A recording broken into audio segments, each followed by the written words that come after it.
டே கோபால, தினைக்கு என்ன மாதிரி ஒரு ஆப்பிள் சாப்பிட்டேன்னு வையன், கமலஹாசன் மாதிரி சும்மா கலர் கலரா இல்ல. கண் தெரியாத கபூதி நல்லா பாரியா, அது கொடை மிளகாயா? எது கொடை மிளகாவா?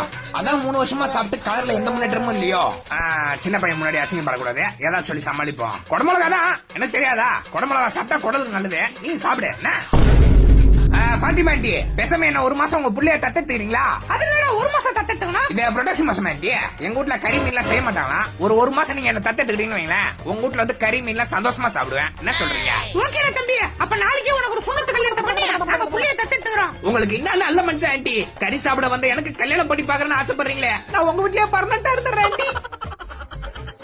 நான் தைரியம் தான், நான் இருக்கிறப்ப இன்னொரு பொண்ணு கூட பேசுறேன், நீ என்கிட்ட பேசாதியா? போயா அடியாய், அது ரீசார்ஜ் முடிஞ்சிருச்சுன்னு சொல்லிட்டு கஸ்டமர் கேர்ல இருந்து கால் பண்ணி சொல்ற பொண்ணுடியே, அதுக்கெல்லாம் கோவப்படுவேன். நான் நம்ப மாட்டேன். உன்னை தாண்டி சத்தியம் பண்றேன்டி, என்ன நம்புடிய. உன்னை தவிர நான் வேற யார்ட்டையும் பேச மாட்டேன்டி. ஏன்னு ஏன்னா அவளுங்க யாரும் என்கிட்ட பேச மாட்டாளுங்க. உன்னை தவிர எனக்கு வேற இல்ச்சவாய் கிடைக்க மாட்டாடி. சொன்னா கேள்றியா? ஐ லவ் யூ டி. ஐயோ, கொஞ்சம் அசந்து தூக்கிட்டு லாரியை பாட்டு தண்ணி ஓட்டுறானே. அரே டிரைவர், எங்கயா போயினுக்குறான்? நிம்மில் பஞ்சாப்க்கு போறான். யோ நீ போய் ஆனா தெரியாம ஏத்தியா என்ன இறக்கி விட்டுறியா? நம்ம லாரியில பிரேக் கிடையாது.